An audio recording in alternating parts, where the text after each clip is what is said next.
निर्माण करतायत हे स्पर्धक नाहीत, हे एकमेकांना पूरक आहे। म्हणजे डिजिटल आणि प्रिंट अशी काही स्पर्धा लावण्याचा मराठी पत्रकार परिषदेचा प्रयत्न नाही, परंतु तुम्ही जर काळानुरूपात बदलला नाहीत तर तुम्ही मागे पडाल, तुम्ही नामशेष होऊ शकाल। त्यामुळे जे मी सगळ्या ठिकाणी सांगतो की ज्यांच्याकडे स्वतःचे साप्ताहिक आहेत, ज्यांच्याकडे छोटी वर्तमानपत्र आहेत, त्यांना पुढे भवितव्य नाही, त्यांना पुढचं फ्युचर नाही, हे लक्षात घेऊन साप्ताहिक वाल्यांनी देखील स्वतःचं YouTube चॅनल सुरू केलं पाहिजे, स्वतःचं पोर्टल सुरू केलं पाहिजे, जिल्हा पेपरने ते सुरू केलं पाहिजे, तालुका पेपरने ते सुरू केलं पाहिजे। आता प्रिंटचा जमाना संपत आलेला आहे।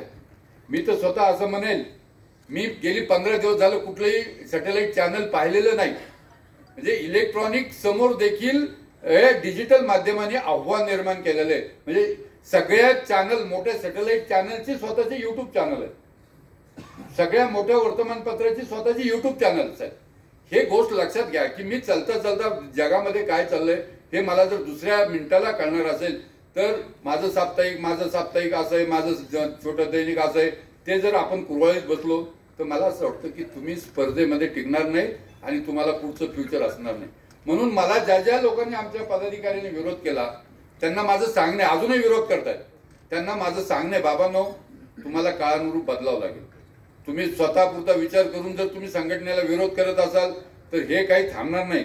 आणि मराठी पत्रकार परिषद असेल किंवा आमची डिजिटल मीडिया परिषद असेल, कोणी त्याला विरोध केला म्हणून आम्ही पुढची पावलं टाकण्याचं काही थांबणार नाही।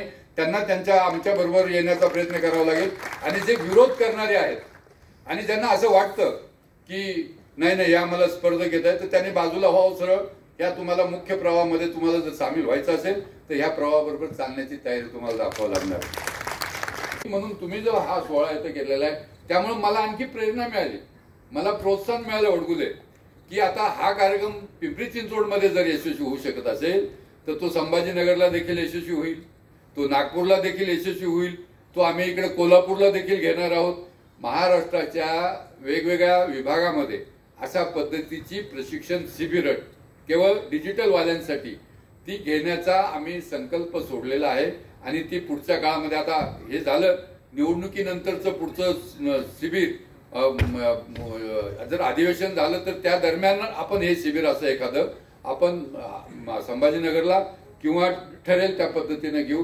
परंतु आपण एक चांगला पायंडा पिंपरी चिंचवड पत्रकार संघ आणि पिंपरी चिंचवड डिजिटल मीडिया महावीर, तुम्ही देखील त्याच्यामध्ये आहात, तर तुम्ही हा सगळा प्रयत्न केलेला आहे, त्याबद्दल तुमचे धन्यवाद।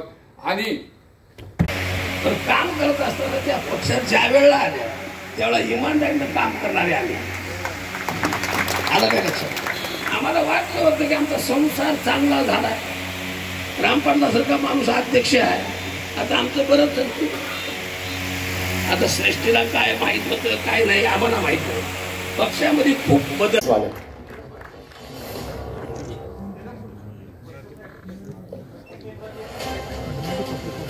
आणि विनंती आहे